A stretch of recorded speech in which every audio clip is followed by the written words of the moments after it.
السلام علیکم ورحمۃ اللہ۔ ایک سوال آیا کہ قاری صاحب سخت بندش کو فوراً ختم کرنے کے لیے کوئی تیز ترین وظیفہ بتائیں۔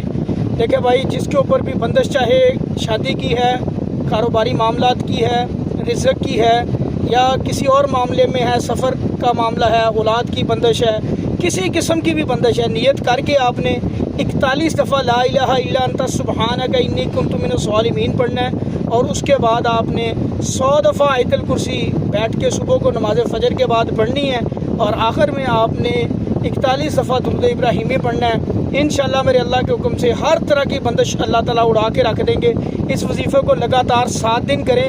اس کے ساتھ ساتھ 313 دفعہ آیت الکرسی کا میرا دم بھی میرے چینل پہ پڑا ہوا ہے، آپ اس کو کھولیں، وہاں پہ انشاءاللہ توحیدی رقیہ سینٹر میں جائیں، وہاں پہ میرا دم بھی پڑا، ساتھ وہ بھی سننا شروع کر دیں۔ اس کے ساتھ ساتھ آپ جب یہ سنیں کہ کوئی جادو کے یا اور کوئی اثرات ہیں وہ بھی ٹھیک ہوں گے، فلک ناس 313 دفعہ وہ بھی سن سکتے ہیں ساتھ آپ۔